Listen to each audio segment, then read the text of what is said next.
The phone call. If you crave the truth behind headlines they don't want you to question, subscribe right now, like this video, and tell me in the comments where you're watching from, because tonight's story isn't just disturbing, it's chilling. Welcome back. This case shook a quiet Georgia community to its core. A school hallway. Sirens cutting through the afternoon air. Students running. Parents screaming. And at the center of it all, a father, a daughter, and a secret that prosecutors say began long before the first shot was fired. The first 911 call came in just after lunch. There's a shooter, he's in the building. The dispatcher's voice stayed calm, but in the background, chaos spilled through the line, lockers slamming, frantic footsteps, someone crying, "He's got a gun." Police cruisers swarmed the high school within minutes. Officers stormed through the front entrance with weapons drawn, shouting commands, clearing classrooms one by one. The metallic scent of fear hung in the air. Students pressed themselves against walls. Teachers barricaded doors with desks. Phones vibrated endlessly with messages from terrified parents. By the time the suspect was detained, the damage had already been done. 2 students injured. 1 faculty member fighting for their life. The hallway floor scattered with abandoned backpacks and textbooks. And then investigators discovered something that would shift the case from a single act of violence to something much darker. The suspect wasn't acting alone, at least not entirely. His name quickly spread across news outlets nationwide. A troubled teen. Quiet. Withdrawn. The kind of student classmates described as always keeping to himself. But it wasn't his silence that caught detectives' attention. It was his phone. While officers secured the campus, detectives obtained a warrant to examine the shooter's cell phone. What they found inside would open a second investigation, one that reached straight into his own home. Messages. Not from friends encouraging him. Not anonymous online forums. From his father. The father, a man neighbors described as strict, intense, and obsessed with discipline. A former military contractor who believed toughness solved everything. In one thread, sent just hours before the shooting, a message stood out. "Remember what we talked about?" Investigators froze. What had they talked about? Then came another exchange. This one older. Weeks before the attack. The teen had written, "I don't know if I can do this." The reply came quickly. "You don't have a choice. And if anyone asks, you were with your sister. She'll cover for you." That line would echo inside a courtroom months later. She'll cover for you. The sister, just 16 years old, had been at home that day. Or so the family initially claimed. Detectives separated the family members for questioning. The father appeared calm. Controlled. He insisted he had no idea his son was capable of violence. Claimed the messages were being taken out of context. "You're twisting words," he told investigators. "That's not what that meant." But context is everything in a criminal investigation. Meanwhile, the daughter sat in a different room, hands trembling. She stared at the tabletop as detectives gently asked her about the timeline. "At what time did your brother leave the house?" She hesitated. He didn't," she said at first. "He was home." But her voice cracked. And seasoned investigators notice cracks. They pressed softly. "Did anyone tell you what to say?" Her breathing quickened. That's when the first layer of truth began to peel back. She admitted her father had spoken to her the night before the shooting. He had come into her room late, sat on the edge of her bed, told her her brother was going through something important, told her that sometimes family had to protect each other. "And if anyone asks," he had said quietly, "your brother was home with you." She had nodded. Not because she understood, but because she was afraid. Afraid of disappointing him. Afraid of his temper. Afraid of the way his jaw tightened when he felt disobeyed. Investigators now had something explosive, a possible conspiracy to obstruct justice. But they needed proof that the father knew more than he was admitting. They pulled surveillance footage from nearby traffic cameras. The shooter's car was seen leaving the neighborhood that morning, alone. Cell tower data confirmed his phone pinged near the school at the exact time the attack began. And the sister's phone? It never left the house. The alibi was collapsing. Then detectives executed a search warrant at the family home. Inside the father's study, they found notebooks, pages filled with rigid philosophies about strength, power, and not raising weak sons. There were online purchases for firearm accessories, some matching the weapon used in the attack. But the most damning discovery wasn't physical. It was a voice memo, hidden in the father's phone, recorded accidentally, or perhaps intentionally, the night before the shooting. The audio was muffled at first, then clearer. The father's voice. "You're not backing out now," he said. "We've come too far. Do you understand me?" A long pause. Then the teen's voice, shaky. "Yes." The clip ended there. Investigators sat in silence. If proven authentic, it suggested not just knowledge, but encouragement. Prosecutors would later argue that the father manipulated his son's instability, pushing him toward violence under the guise of making him strong. Defense attorneys would claim the recording lacked context, that it referred to something entirely different, perhaps a sports commitment, perhaps a family issue. But then came the testimony that would change everything. Months later, in a packed Georgia courtroom, the teenage daughter took the stand. Her eyes never met her father's. When asked if her father had instructed her to lie to police, she swallowed hard. "Yes." The courtroom gasped. She described the late-night conversation in detail. The warning in his tone. The exact words he used. "Cover for him." She admitted she initially followed his instructions, telling detectives her brother had been home all morning. But guilt consumed her. The images from the news. The injured students. The teacher in critical condition. "I couldn't live with it," she whispered. Her father stared straight ahead, expression unreadable. The prosecution then played the voice memo for the jury. The room felt suffocating. And as the audio ended, the lead detective leaned forward to present one final piece of evidence recovered just days before trial, something buried deep in deleted files on the father's laptop. A draft message. But unmistakable. It read, "After tomorrow, everything changes." The timestamp? The night before the shooting. And when forensic analysts restored the deleted paragraph beneath it, what they uncovered would tear the family apart in ways no one saw coming. Because it wasn't just about covering for him. It was about planning something far bigger. And when investigators finally decoded what that hidden paragraph said, they realized this case wasn't just about a father protecting his son. It was about control. And a plan that almost didn't stop at the school doors.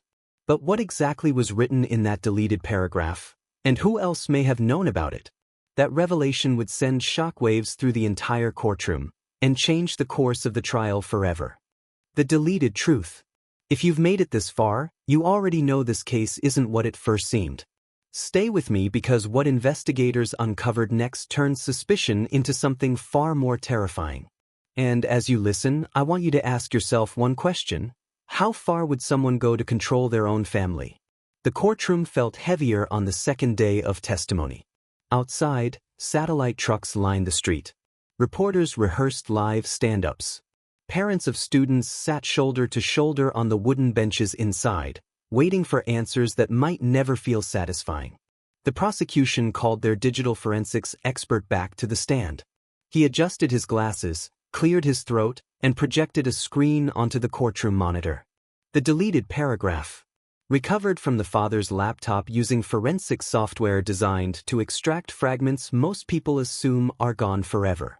The expert explained how deleted files never truly disappear, they linger in digital shadows until overwritten. This one hadn't been overwritten. It had been waiting. On the screen appeared the restored message draft. After tomorrow, they'll finally understand what strength looks like. No more disrespect. No more weakness. This will prove it. A murmur rippled through the room. Prosecutors argued it wasn't metaphorical. It wasn't motivational. It was deliberate. They paired the timestamp with browser history pulled from the same laptop. Search queries from the previous week included how to handle school humiliation, media coverage of school shootings, legal responsibility of parents. That last search hung in the air like smoke. Why would a father, days before his son carried out an attack, be researching parental liability? The defense objected, claiming speculation. But the prosecution wasn't finished. They introduced testimony from a neighbor who lived 2 houses down. A retired nurse who described hearing raised voices in the family's garage late at night in the weeks leading up to the shooting. It sounded like drills, she said. Like someone shouting instructions. The father had told police those nights were bonding time. Teaching discipline. Teaching responsibility. But investigators found something else in the garage. A whiteboard. On it, partially erased but still visible under forensic light enhancement, were phrases written in thick black marker. Commit. No hesitation. Control the narrative. Control the narrative. That phrase would become central to the prosecution's theory. They argued the father wasn't just trying to protect his son after the fact. He was preparing him beforehand, psychologically shaping him, framing the act as a twisted form of proving strength. Meanwhile, the teenage shooter sat expressionless beside his attorney, occasionally glancing toward the jury but never toward his father. Then came the testimony that tightened the noose. A classmate took the stand. She described receiving a strange message from the shooter 2 nights before the attack. If something happens, he had written, just know it wasn't only my idea. She thought he was being dramatic, cryptic, maybe venting. She never responded. The courtroom fell silent after that message was read aloud. It planted a seed the defense couldn't easily uproot. Was the father influencing more than investigators initially believed? But this case wasn't only about digital footprints and erased files. It was about pressure. Detectives uncovered records from the school counselor's office. The shooter had visited twice in the months before the incident, expressing anxiety and fear about disappointing his father. He says I'm weak, the teen had reportedly told the counselor. He says I need to prove I'm not. Those words cut deeper than any physical evidence. Because they painted a picture of emotional coercion. Prosecutors began building a narrative of psychological control. A father obsessed with dominance, projecting his own failures onto his son. Then came the bombshell. Financial records revealed the father had recently increased his life insurance policy, not on himself, on his son. The defense immediately objected to its relevance. But the prosecution's theory was chilling. If the shooting had ended differently, if the teen had been killed during the police response, the narrative could have been framed as a tragic, misunderstood act by a troubled youth. A martyr in his father's twisted worldview.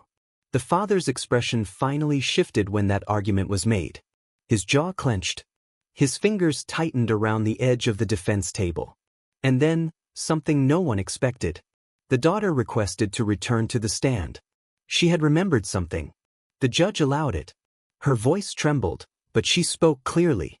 The night before, she said, Dad told my brother that fear is weakness. And that tomorrow was his chance to fix everything. Fix everything. The prosecutor asked her what she thought that meant. She hesitated. I thought it was about school. About bullies. I didn't think it meant this. Tears streamed down her face. The jury watched closely. The defense attempted to suggest she was influenced by media coverage, by investigators, by pressure. But then the prosecution played a second audio clip recovered from the father's phone, one he had tried to permanently delete. It was shorter than the first. 3 sentences. If you hesitate, you fail. They'll remember this. And your sister knows what to say. The timing of that recording? 6 hours before the shooting. You could feel the air leave the room. At this point, the case was no longer just about obstruction. It was about alleged encouragement, coercion, and calculated image control. But the defense had a strategy. They argued the father was harsh but not criminal, intense but not complicit. They suggested the son misinterpreted motivational language. That phrases like commit and no hesitation were common in competitive sports and military culture. They painted the daughter as confused, traumatized, pressured by investigators desperate for a headline. And then they introduced their own twist. They claimed someone else had access to the father's laptop. An unidentified login from weeks prior. Could the draft message have been altered? Edited? Manipulated? The prosecution countered swiftly, presenting metadata logs tying the draft specifically to the father's user profile. But doubt, even a sliver, can linger in a jury's mind. Outside the courthouse, public opinion fractured. Some believed the father was a mastermind, pulling emotional strings until they snapped. Others believed he was a strict parent being scapegoated for his son's independent choices. Inside, the tension built toward something inevitable, because investigators had one more piece of evidence they hadn't yet introduced. A final discovery made only after re-examining the father's cloud storage account, a private folder labeled simply, "Proof." What was inside that folder would either cement the prosecution's case beyond repair or unravel everything they had built. And when the contents were finally revealed, even seasoned detectives admitted they hadn't seen it coming. But before we open that folder I need you to do something. If this case is making you question everything you thought you knew about parental responsibility and control, hit that like button right now so more people see this story. If you believe the father knew exactly what he was doing, comment, "He knew." If you think there's still reasonable doubt, comment, "Not proven." Your voice matters in cases like this. And if you want the full truth when we expose what was hidden inside that proof folder, subscribe now and turn on notifications, because doesn't just end this trial, it reveals a twist no one in that courtroom was prepared for. Trust me, you do not want to miss what was waiting in that cloud. The proof folder. The courtroom lights felt harsher on the morning the prosecution opened the folder labeled "Proof." By now, the case had divided a nation. Was this the story of a troubled teen acting alone? Or the unraveling of a father who pushed too far? The judge called the room to order. Jurors leaned forward. Even the defense team seemed tense. The lead prosecutor connected a flash drive to the courtroom monitor. A single folder appeared on screen. Proof. Recovered from the father's private cloud account. Password protected. Hidden behind 2 layers of encryption. Inside were 5 files. The first was a video, recorded in the family garage. The timestamp, 3 nights before the shooting. The footage showed the father standing in front of his son. The whiteboard visible behind them. The same phrases investigators had previously described: commit. No hesitation. Control the narrative. The son looked anxious. His hands fidgeted at his sides. The father's voice was steady. "You want them to stop laughing?" he asked. The teen nodded faintly. "Then you show them strength." The defense objected immediately, arguing the context was unclear. But then the father stepped closer to the camera and said something that made several jurors visibly shift in their seats. "They won't ignore you after this." The video ended abruptly. No weapon in sight. No direct instructions. But the implication felt heavy. The second file was a collection of screenshots, news articles about past school shootings, each highlighted with digital notes in the margins. Media attention guaranteed.